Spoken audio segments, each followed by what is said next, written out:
नमस्कार, कैसे हैं आप। मैंने जो पहला वीडियो डाला था उसमें आपका प्यार और सपोर्ट देख के बहुत बहुत धन्यवाद। आपने जो अपना प्यार और सपोर्ट दिया उससे मेरी बहुत हिम्मत बढ़ी।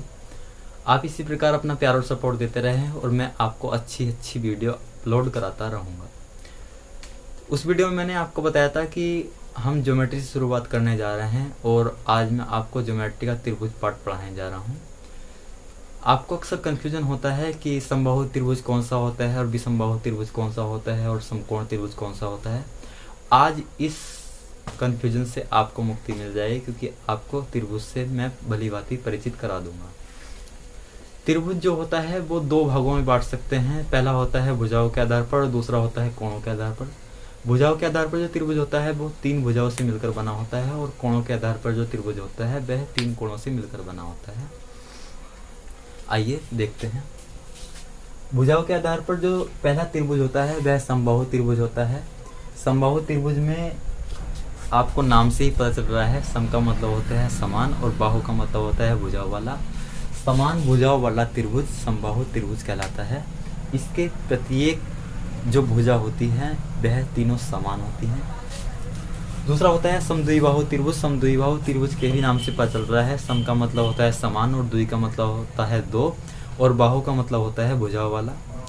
समान दो भुजाओं वाला त्रिभुज समद्विबाहु त्रिभुज कहलाता है। इसके दो भुजा बराबर होती है और एक भुजा भिन्न होती है। तीसरा होता है विषमबाहु त्रिभुज। विषमबाहु त्रिभुज के भी नाम से पता चल रहा है कि विषम का मतलब होता है भिन्न और बाहु का मतलब होता है भुजाओं वाला। भिन्न भुजाओं वाला त्रिभुज विषमबाहु त्रिभुज कहलाता है। इसकी तीनों भुजाएं अलग अलग होती हैं अर्थात भिन्न होती हैं।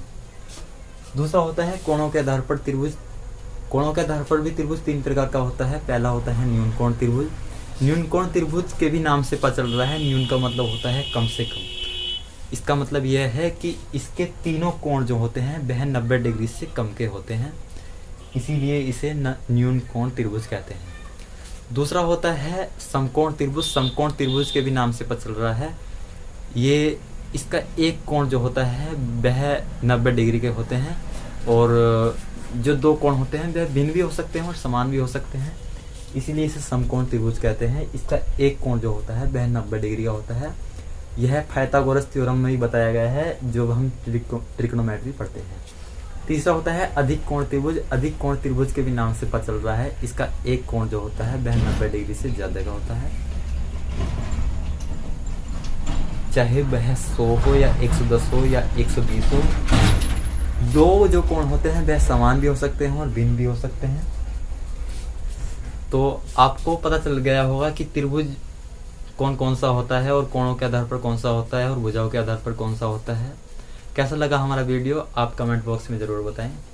एक भैया मुझसे कह रहे थे कि भैया आप भूगोल पढ़ाएं और भूगोल आप यूट्यूब पर पढ़ाएं, तो मैं भी भूगोल यूट्यूब पर पढ़ाने की सोच रहा हूं।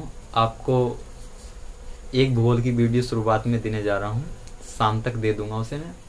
आप अपना प्यार और सपोर्ट ज़रूर दें। आप अपनी राय ज़रूर दें कि मैं भूगोल की क्लास शुरू करूँ या नहीं। धन्यवाद।